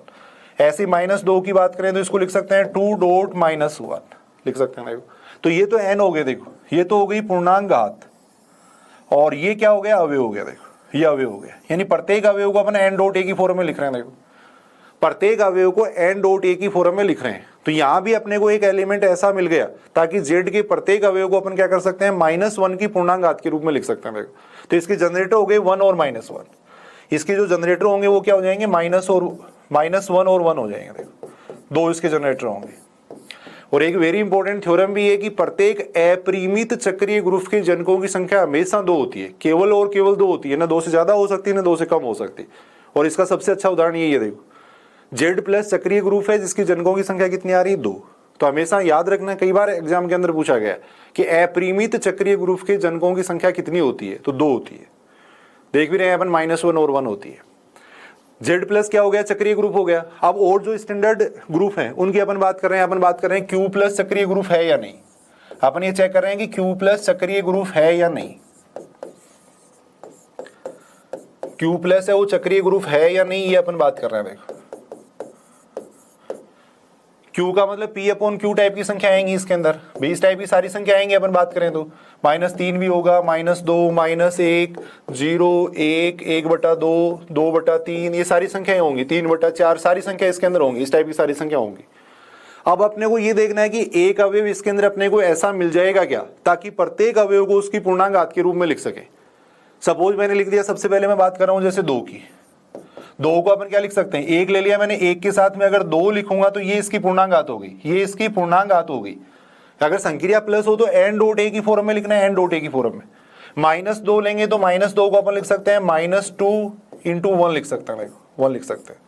अब अगर अपन बात करें 1/2 की, देखो इसके अंदर 1/2 भी होगा, 1/2 भी होगा। तो 1 के साथ में मैं क्या पूर्णांक संख्या लिखूं कि 1/2 आ जाए। 1 के साथ में मैं क्या पूर्णांक संख्या लिखूं कि 1/2 आ जाए। ऐसी कोई पूर्णांक संख्या नहीं है। देखो ऐसी कोई पूर्णांक संख्या नहीं है जो 1 के साथ में लिखने पर, 1 की पूर्णांक घात लिखने पर 1/2 आ जाएगा। ऐसी कोई भी पूर्णांक संख्या विद्यमान नहीं है। 2/3 अगर मैं लेता हूं तो मेरे को ये देखना है कि 1 के साथ में मैं कौन सा पूर्णांक लिखूं कि 2/3 आ जाए। कोई भी ऐसा पूर्णांक विद्यमान नहीं है। देखो तो यहां अपन ये कह सकते हैं कि 1/2 है, 2/3 है, इसको अपन 1 की पूर्णांक घात के रूप में नहीं लिख सकते, 1 की इंटीग्रल पावर की फॉर्म में नहीं लिख सकते।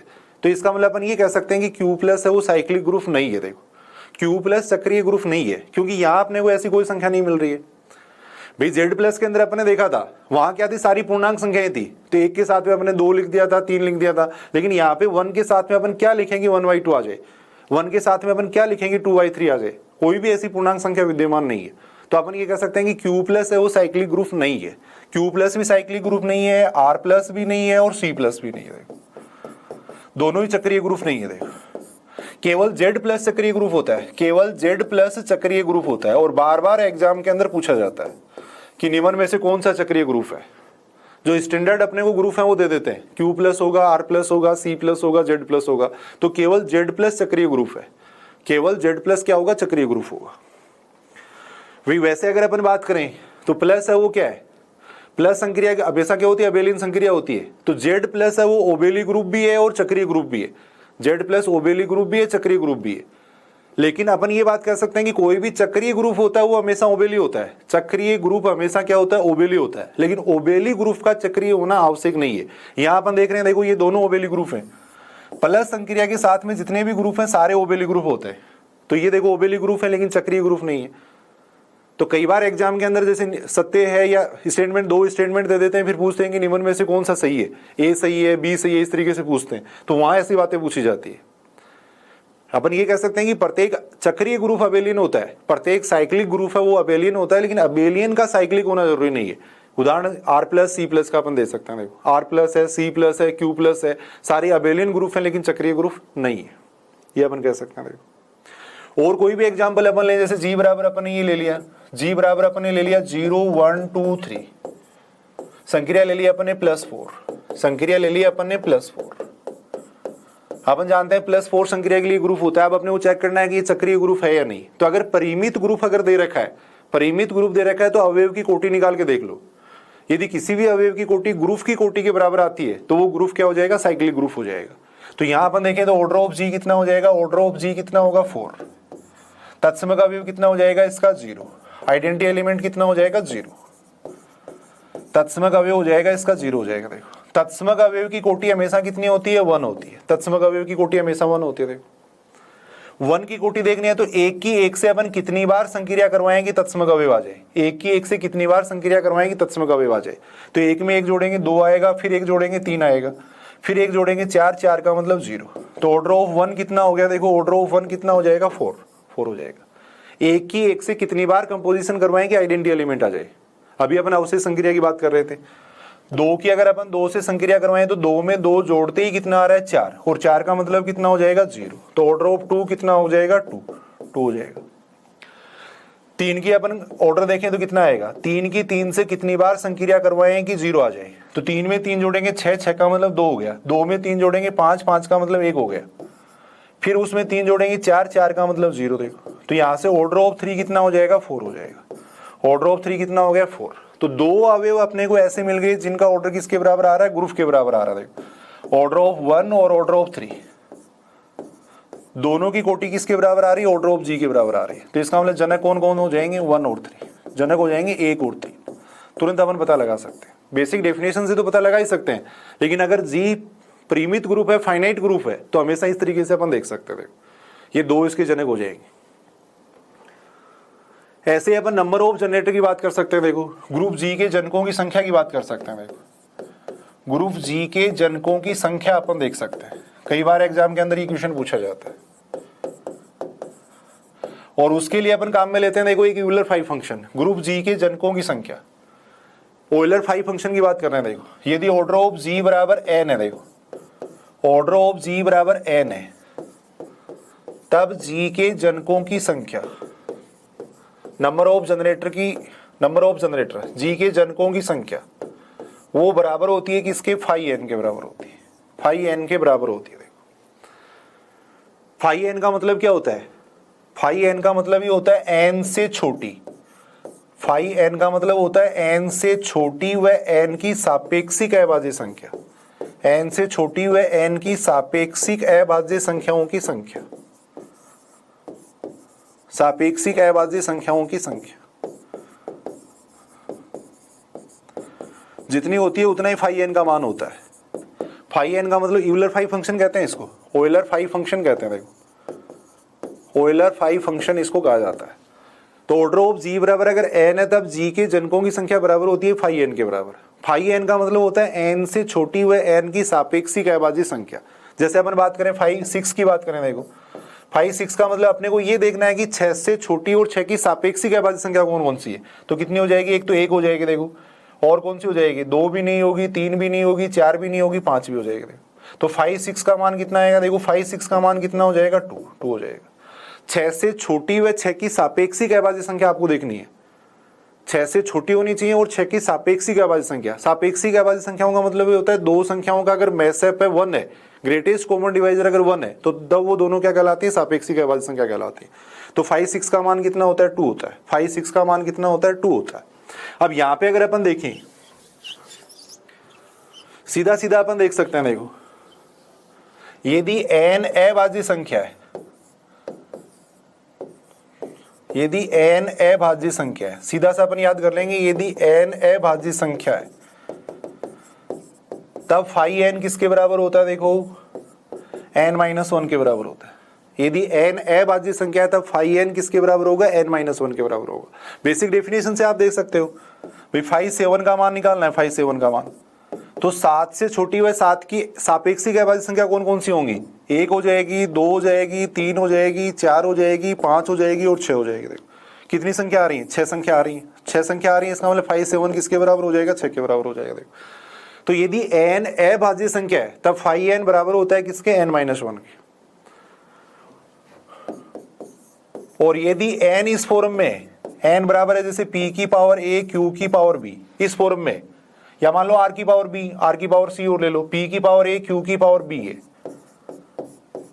जहां p व q क्या है, अभाज्य संख्या है, p व q क्या है, अभाज्य संख्या है, तब फाई n इसके बराबर होता है, तब फाई n बराबर होता है n 1 - 1 upon p 1 - 1 upon q, इसके बराबर होता है। भी दो ही केस पॉसिबल होंगे, अगर अभाज्य संख्या आती है तब तो सीधा ही अपन ये लिख देंगे, अगर अभाज्य संख्या नहीं आती है तो अपन क्या करेंगे, प्राइम फैक्टर करेंगे, अभाज्य गुणनखंड करेंगे, अभाज्य गुणनखंड करेंगे, उसके बाद में अपन देखेंगे। देखो मान लो अभाज्य गुणनखंड आ रहे हैं, p और q आ रहे हैं, तब फाई n को अपन इस तरीके से लिख सकते हैं। देखो फाई n का मान यहां से निकाला जा सकता है, तो बिल्कुल आसान है। सबसे पहले अपन बात कर रहे हैं, जैसे ऑर्डर ऑफ g बराबर आपको दे दिया, मान लो ये दे दिया, ऑर्डर ऑफ g बराबर दे दिया 31, तब g के जनकों की संख्या पूछी गई है, तब जी के जनकों की संख्या पूछी गई है, तो तुरंत अपन बता सकते हैं यदि n प्राइम नंबर है तब फाई n बराबर होता है n-1 के। तो यहां से कितना आ जाएगा, कितना आ जाएगा, 30, आंसर आ जाएगा 30 आ जाएगा। देखो ऑर्डर ऑफ जी बराबर 31 है तो इसके जनकों की संख्या बराबर होगी फाई 31 के, और फाई 31 का मान कितना हो जाएगा, 30 हो जाएगा। देखो अगर n प्राइम नंबर है, n अगर अभाज्य संख्या है, तब फाई n बराबर होता है किसके, n-1 के बराबर होता है। दूसरा अगर और कोई केस लें अपन, जैसे ये ले रहे हैं, मान लो ऑर्डर ऑफ जी बराबर ले लिया मैंने 50 ले लिया, तब अपने को जी के जनकों की संख्या पूछी गई है, तब जी के जनकों की संख्या अपने को पूछी गई है, तो 50 के अभाज्य गुणनखंड कर लेंगे। देखो 50 के प्राइम फैक्टर अपन कर रहे हैं, सबसे पहले 2 का भाग देंगे 25 आएगा, फिर 5 का भाग देंगे 5 आएगा, फिर 5 का भाग देंगे 1 आएगा। देखो अब 50 को अपन ऐसे लिख सकते हैं, देखो 50 को अपन क्या लिख सकते हैं, 50 को अपन लिख सकते हैं 2 की पावर 1 × 5 का स्क्वायर, ऐसे लिख सकते हैं।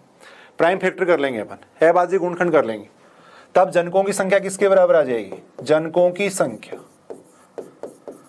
जनकों की संख्या वो किसके बराबर हो जाएगी, देखो फाई 50 के, और फाई 50 का मान अपन इस तरीके से निकाल सकते हैं, कितना आएगा 50, या 50 लिखना है, यहाँ लिखेंगे 1 - 1/2, 1 - 1/2 लिखेंगे, फिर लिखेंगे 1 - 1/5, ये लिखेंगे। देखो अभी जो बात कर रहे थे वो अपन ये कर रहे थे, अगर ऑर्डर ऑफ जी बराबर n है तब जी के जनकों की संख्या निकालनी है, तो अगर प्राइम नंबर है तब तो सीधा अपन देख सकते हैं, अगर प्राइम नंबर है तब इसके प्राइम फैक्टर करेंगे। देखो प्राइम फैक्टर करेंगे, मान लो ये आ गया जैसे p की पावर a q की पावर b आ गया जैसे ये मान, तब इसके जनकों की जो संख्या होती है वो किसके बराबर होती है, फाई n के बराबर होती है, और फाई n का मान अपन इस तरीके से निकाल सकते हैं, तब जी के जनकों की जो संख्या होगी वो किसके बराबर होगी, फाई n के बराबर, और उसका फॉर्मूला ये होता है, यहाँ तो n लिखना आपको, यहाँ ये लिखना है 1 - 1/p लिखना है, यहाँ लिखना है 1 - 1/q लिखना है, ये लिखना है। देखो तो वही अपने बात की है, देखो यहाँ पे फाई n की जगह 50 आ गया, इसको सोल्व कर लेंगे। अब इसको सोल्व करेंगे तो ये कितना आएगा, 50 × 1/2 × 4/5, ये आ जाएगा। यहाँ से ये कैंसिल करेंगे, ये 5 हो जाएगा, इसको सोल्व करेंगे तो कितना आएगा, 20। तो यदि किसी ग्रुप का ऑर्डर अगर 50 है, 50 है, तो उसके जनकों की संख्या कितनी होती है? 20 होती है। तब जी के जनकों की संख्या कितनी हो जाएगी? 20 हो जाएगी। देखो किसी के लिए भी अपन चेक कर सकते हैं, किसी के लिए भी चेक किया जा सकता है। ऑर्डर ऑफ जी बराबर 60 है, तब जनकों की संख्या पूछी गई है, तब जी के जनकों की संख्या पूछी गई है, जनकों की संख्या, तब जी के जनकों की संख्या पूछी गई है। तो 60 के प्राइम फैक्टर कर लेंगे, 60 के प्राइम फैक्टर कर लेंगे। 2 का भाग देंगे 30 आएगा, फिर 2 का भाग देंगे 15 आएगा, फिर 3 का भाग देंगे 5 आएगा, फिर 5 का भाग देंगे 1 आएगा। तो इसको अपन ऐसे लिख सकते हैं, इसको लिख सकते हैं अपन 2 का स्क्वायर 3 की पावर 1 5 की पावर 1, ऐसे लिख सकते हैं। तब जनकों की संख्या कितनी आ जाएगी? जनकों की संख्या कितनी हो जाएगी? यूलर 5 फंक्शन से अपन यहाँ पे निकाल सकते हैं। ये आ जाएगा 60, इंटू में आएगा 1 माइनस 1/2, यहाँ आ जाएगा 1 माइनस 1/3, यहां से आ जाएगा 1 माइनस 1/5 आ जाएगा, ये आ जाएगा। अब इसको सोल्व करते हैं तो कितना आएगा? इसको सोल्व करेंगे तो ये आएगा 60 1/2, ये आ जाएगा 2/3, और ये आ जाएगा 4/5 आ जाएगा। ये इससे कैंसिल हो जाएगा, ये देखो ये सारे इससे कैंसिल, यहाँ आ जाएगा 2 आ जाएगा। अब इसको सोल्व करेंगे तो ये कितना आएगा? 16 आ जाएगा। तो यदि किसी ग्रुप का ऑर्डर अगर 60 है तो उसकी जनकों की संख्या कितनी हो जाएगी? 16 हो जाएगी। जनकों की संख्या कितनी हो जाएगी? 16 हो जाएगी। आसानी से अपन देख सकते हैं। एक ही नियम होता है, देखो जी बराबर अगर ये है, कई बार ऐसे लिखा हुआ होता है जी बराबर ए स्क्वायर ए क्यूब, लास्ट में ए एन बराबर ई दिया हुआ होता है, तब इसके जो जनक होते हैं वो हमेशा ए की पावर आर की फॉर्म में होते हैं। अगर कोई ग्रुप इस तरीके से दे रखा है तब इसके जो जनरेटर होंगे वो ए की पावर आर की फॉर्म में होते हैं, ए की पावर आर की फॉर्म में होते हैं, जहां पे आर क्या होता है? एन की सापेक्षिक अभाज्य संख्या होती है। जहां आर क्या होती है? एन की सापेक्षिक अभाज्य संख्या होती है। आर है वो एन की सापेक्षिक अभाज्य संख्या होती है, सापेक्षिक अभाज्य संख्या। जैसे मान लो आपको जी बराबर ये दे दिया, जी बराबर अपने को दे दिया ए स्क्वायर ए क्यूब, लास्ट में दे दिया ए 10 बराबर ई दे दिया, देखो इस तरीके से दिया हुआ है। तब इसके जनक पूछे गए, तब इसके जनक अपने को पूछे गए, तब जनक है तो 10 की सापेक्षिक अभाज्य संख्या देख लेंगे भाई। यहाँ पे अपन बात कर रहे थे, देखो ए की पावर एन बराबर ई है, तब इसके जो जनरेटर होंगे वो ए की पावर आर की फॉर्म में होंगे, जहां पे आर क्या होती है? एन की सापेक्षिक अभाज्य संख्या होती है। तो 10 की सापेक्षिक अभाज्य संख्या कौन कौन सी आ जाएंगी? 10 की सापेक्षिक अभाज्य संख्या,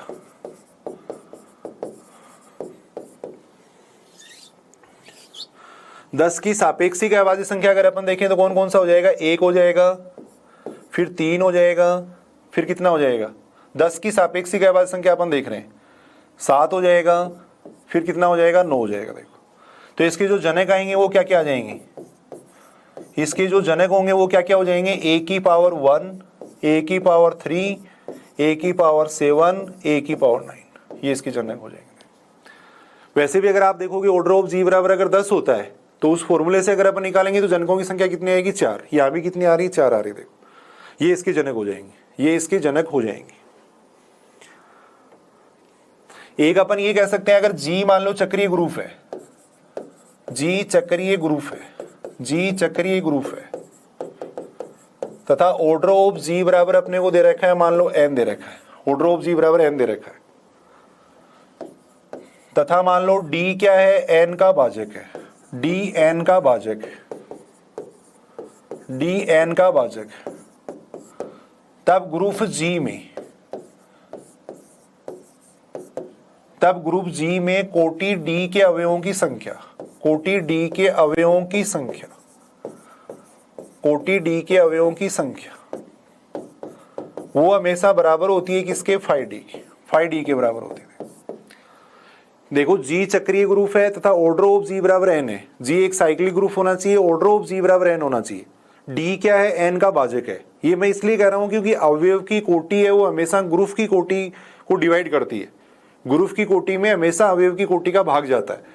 अब डी एन का भाजक ही नहीं होगा तो इसका मतलब वो अवयव उस कोटि का अवयव वहां पे विद्यमान ही नहीं होगा। अगर डी एन का भाजक है इसका मतलब उस कोटि का अवयव वहां पे विद्यमान हो सकता है। तो संख्या अगर देखनी है कि उस कोटि के कितने अवयव होंगे, वो संख्या देखनी है तो वो बराबर होती है फाइ डी के बराबर होती है। ग्रुप जी में कोटि डी के अवयवों की संख्या किसके बराबर होती है? फाइ डी के बराबर होती है। कोई भी एग्जाम्पल अगर अपन देखें, जैसे कोई भी एग्जाम्पल अपन देख रहे हैं, जैसे ऑर्डर ऑफ जी बराबर अपने को दे रखा है 15 तथा जी अपने को दे रखा है चक्रीय ग्रुप दे रखा है, जी चक्रीय ग्रुप अपने को दे रखा है, जी अपने को चक्रीय ग्रुप दे रखा है। तब अपने को ये देखना है कि अब इसके अगर भाजक देखें भाई, इसके जो 15 के भाजक अगर वो अपन देखें तो कौन कौन से हो जाएगी। अवयव की कोटि अगर यहाँ पे अपन देखें तो अवयव की कोटि क्या क्या हो सकती है, देखो इसकी भी अवयव की कोटि का हमेशा ग्रुप की कोटि में भाग जाता है। तो अवयव की कोटि क्या क्या हो सकती है, या तो 1 हो सकती है, या 3 हो सकती है, या 5 हो सकती है, या 15 हो सकती है। देखो अब अपने को ये पूछा गया कि 5 कोटि के कितने अवयव होंगे, या प्रत्येक अवयव की कोटि देख लो यहाँ पे, एक अवयव एक कोटि के कितने अवयव होंगे। एक कोटि के अवयवों की संख्या अगर पूछी गई है, एक कोटि के अवयवों की संख्या अगर पूछी गई है तो वो बराबर होती है किसके, 5 1 के बराबर होती है। और 5 1 बराबर होता है किसके, 1 के बराबर होता है। 3 कोटि के अवयवों की संख्या अगर पूछी गई है तो 3 कोटि के अवयव कितने हो जाएंगे, 5 3 हो जाएंगे। देखो 5 3 3 प्राइम नंबर हो गया। और अभी अपन बात कर रहे थे अगर n प्राइम नंबर होता है तो 5 n बराबर होता है किसके, n-1 के। तो 5 3 बराबर कितना हो जाएगा, यहाँ पे 2 हो जाएगा। देखो 5 की अगर अपन बात करें, देखो 5 की बात कर रहे हैं, 5 कोटि के अवयवों की संख्या, 5 कोटि के अवयवों की संख्या कितनी हो जाएगी, देखो 5 भी प्राइम नंबर है तो ये आएगी 4। 5 कोटि के कितने अवयव होंगे, 4 अवयव होंगे। ऐसे ही 15 कोटि के अवयव वहां देख सकते हैं अपन, 15 कोटि के अवयवों की संख्या देख सकते हैं। देखो 15 कोटि के अवयवों की संख्या अपन देख सकते हैं। 15 इसको अपन लिख सकते हैं, ऐसे लिख सकते हैं भाई 5 3 इंटू 5 लिख सकते हैं, ये लिख सकते हैं। देखो इसका मान 2 हो जाएगा, इसका मान 4 हो जाएगा, यानी कितना हो जाएगा, 8 हो जाएगा। इस तरीके से भी अपन देख सकते हैं। या इस तरीके से अगर नहीं भी देखें तो वैसे देख लीजिए जो पहले अपन नियम देख रहे थे भाई 15 का मतलब क्या हो गया, 15 के अभाज्य गुणनखंड करेंगे तो ये कितना आएगा, 3 की पावर 1 आएगा और 5 की पावर 1 आएगा। अब इसको अपन ऐसे लिख सकते हैं 15, साथ में आ जाएगा 1 - 1/3 और 1 - 1/5। इसका मान निकालना अभी अपने सीखा था। इसको पूरे को सरल करते हैं तो ऊपर आएगा कितना, 2 और 4 यानी 8 ही आएगा। देखो तो 8 आ जाएगा इसका। तो यहां अपन ये कह सकते हैं कि जी अगर साइक्लिक ग्रुप है और उसका ऑर्डर अगर 15 है तो उसमें एक कोटि के अवयवों की संख्या कितनी हो जाएगी, 1। और अपन ये बात जानते हैं एक कोटि का एक ही अवयव होता है और वो कौन होता है, तत्समक अवयव होता है। 3 कोटि के अवयव कितने हो जाएंगे, 2। 5 कोटि के अवयव कितने हो जाएंगे, 4। और 15 कोटि के अवयव कितने हो जाएंगे, 8 हो जाएंगे। देखो ये 8 क्या हो जाएंगे, इसके जनरेटर हो जाएंगे। ग्रुप की कोटि के बराबर जिन अवयवों की कोटि आती है वो सारे जनरेटर होते हैं, तो 8 जनरेटर होंगे। देखो इसके, ये बात अपन कह सकते हैं।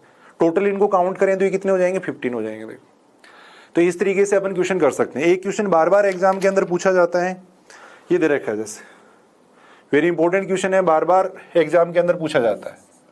माना कि गुणात्मक समूह है, गुणात्मक समूह एक बार एग्जाम के अंदर पूछा गया था, आरएस के अंदर भी एक बार पूछा गया है।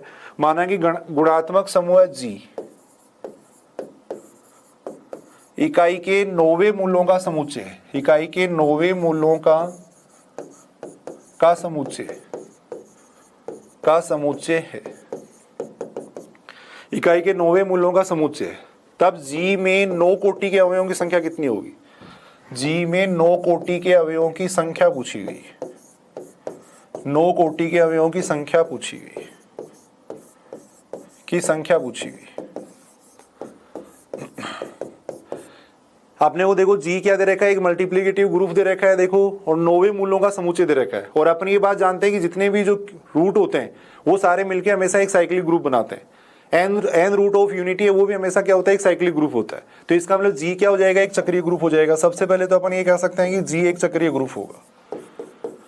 और चक्रीय ग्रुप में अगर किसी कोटि के अवयवों की संख्या देखनी होती है तो सीधा सीधा फॉर्मूला होता है, 9 कोटि के अवयवों की संख्या देखनी है तो उसका हो जाएगा 5 9 हो जाएगा। देखो 9 कोटि के अवयवों की संख्या अगर अपने को इसमें देखनी है, 9 कोटि के अवयवों की संख्या अगर अपने को देखनी है तो वो बराबर हो जाएगी किसके, 5 9 के बराबर हो जाएगी। 5 9 का मान अपन निकाल सकते हैं। 9 का मतलब हो गया 3 का स्क्वायर, 3 का स्क्वायर हो गया तो इसको लिख देंगे 9 × 1 - 1/3 लिख देंगे। देखो ये लिख देंगे। अब इसको सॉल्व करेंगे तो ये कितना बनेगा, 2/3। इसको हल करेंगे तो ये कितना बन जाएगा, 6। तो 5 9 का मान कितना आ गया, 6 आ गया। देखो तो अपन ये कह सकते हैं कि इस ग्रुप के अंदर 9 कोटि के अवयवों की संख्या कितनी हो जाएगी, 6। 9 कोटि के अवयवों की संख्या कितनी हो जाएगी, 6। मान लो अपने को ये पूछा जाए कि 3 कोटि के कितने अवयव होंगे, तो 3 कोटि के अवयवों की संख्या अपन देख सकते हैं। 3 कोटि के अवयवों की संख्या किसके बराबर हो जाएगी, 5 3 के बराबर हो जाएगी। अगर जी चक्रीय ग्रुप है तभी ये नियम लगेगा, अगर जी साइक्लिक ग्रुप है तब अपन देख सकते हैं। 9 कोटि के अवयव इतने होंगे, 3 कोटि के इतने अवयव होंगे, इस तरीके से अपन देख सकते हैं। कुछ थ्योरम की स्टेटमेंट है भी, कुछ थ्योरम्स की स्टेटमेंट है वो जो अपन बात कर रहे थे कि प्रत्येक ग्रुप है वो क्या होता है, कुछ प्रॉपर्टीज हैं ये जरूर अपने को ध्यान में रखनी है, कुछ इसके जो गुण धर्म है वो अपने को जरूर ध्यान में रखना है। देखो पहली बात तो अपन ये कह सकते हैं, देखो ऑर्डर ऑफ जनक, अगर जी परिमित ग्रुप है, अगर जी परिमित ग्रुप है, फाइनाइट ग्रुप है, तब ऑर्डर ऑफ जनक हमेशा बराबर होता है किसके, ऑर्डर ऑफ ग्रुप के बराबर होता है। देखो सेकंड बात अपन ये कह सकते हैं, अगर ए जनक है, ए अगर जनक है तो ए इनवर्स भी क्या होता है, जनक होता है। देखो ए इनवर्स भी हमेशा क्या होता है, जनक होता है, ये अपन कह सकते हैं। थ्योरम का प्रूफ भी अपन इनका कर सकते हैं, थ्योरम का प्रूफ भी अपन कर सकते हैं भाई। ए जनक है इसका मतलब जी के प्रत्येक अवयव को अपन ए की पूर्णांक घात के रूप में लिख सकते हैं। अगर जी जनक है, ये ए जनक है जी का, तो ए जी के प्रत्येक अवयव को अपन ए की पूर्णांक घात के रूप में लिख सकते हैं। अब इसको अपन ऐसे भी लिख सकते हैं कि पावर -m भी लिख सकते हैं। देखो तो इसका मतलब क्या हुआ, ए अगर जनक था तो अपन क्या कर रहे थे, जी के प्रत्येक अवयव को ए की पूर्णांक घात के रूप में लिख रहे थे। अब इसको अपन ऐसे लिख सकते हैं। देखो तो ये क्या हो गया, अगर m पूर्णांक है तो -m भी क्या होगा, एक पूर्णांक होगा। तो यहाँ अपने ए इनवर्स की पूर्णांक घात के रूप में भी इसको लिख दिया, ए इनवर्स की पूर्णांक घात के रूप में भी इसको लिख दिया। तो इसका मतलब ए इनवर्स भी क्या हो जाएगा, इसका जनरेटर हो जाएगा। देखो बाकी यहाँ अपने को थ्योरम के स्टेटमेंट पे, ये प्रूफ पे ज्यादा नहीं जाना है, थ्योरम की स्टेटमेंट अपने को ध्यान में रखना है। ए अगर जनक होता है तो ए इनवर्स भी क्या होता है, जनक होता है। देखो थर्ड बात अपन ये देख सकते हैं, देखो चक्रीय ग्रुप, जी अगर चक्रीय ग्रुप है तो जी क्या होगा, ओबेली होगा, हमेशा जी ओबेली होता है। जी चक्रीय ग्रुप है तो जी क्या होगा, ओबेली होगा। देखो ओबेली होगा, परंतु विलोम सत्य होना आवश्यक नहीं है, विलोम सत्य होना आवश्यक नहीं है, विलोम सत्य होना आवश्यक नहीं है, होना आवश्यक नहीं है। प्रूफ भी अपन इसका कर सकते हैं। देखो जी अगर चक्रीय ग्रुप है तो हमेशा क्या होता है, ओबेली होता है, लेकिन ओबेली है तो चक्रीय होना आवश्यक नहीं है। जैसे अपन बात कर सकते हैं Q प्लस R प्लस, इन सब की बात कर सकते हैं, सारे ओबेली ग्रुप होते हैं लेकिन चक्रीय ग्रुप नहीं होते। एग्जाम्पल अपन देख सकते हैं इसका Q प्लस हो गया, R प्लस हो गया, C प्लस हो गया। देखो सारे क्या है, ओबेली ग्रुप है लेकिन चक्रीय ग्रुप नहीं है। वेरी इंपॉर्टेंट बात है, पूछी जाती है एग्जाम के अंदर। एक बात अपन ये कह सकते हैं, देखो अगर ऑर्डर ऑफ जी है वो प्राइम नंबर है, ऑर्डर ऑफ जी अगर अभाज्य संख्या है, ऑर्डर ऑफ जी अगर अभाज्य संख्या है, तब जी हमेशा क्या होता है, तब जी हमेशा होगा ओबेली व चक्रीय ग्रुप। ऑर्डर ऑफ जी अगर प्राइम नंबर है तब जी ओबेली व चक्रीय ग्रुप होता है। कई बार एग्जाम के अंदर पूछा जाता है, कई बार एग्जाम के अंदर पूछा जाता है ये स्टेटमेंट, वेरी इंपॉर्टेंट है, पूछा जाता है। भाई आपको ये दे देंगे कि ऑर्डर ऑफ जी बराबर 31 है, ऑर्डर ऑफ जी बराबर आपको 31 दे दिया, तब जी होगा, चक्रीय ग्रुप होगा, ओबेली ग्रुप होगा, क्या होगा। तो यहाँ पर ये कह सकते हैं कि ऑर्डर ऑफ जी अगर प्राइम नंबर होता है तब जी ओबेली भी ग्रुप होता है और चक्रीय ग्रुप भी होता है।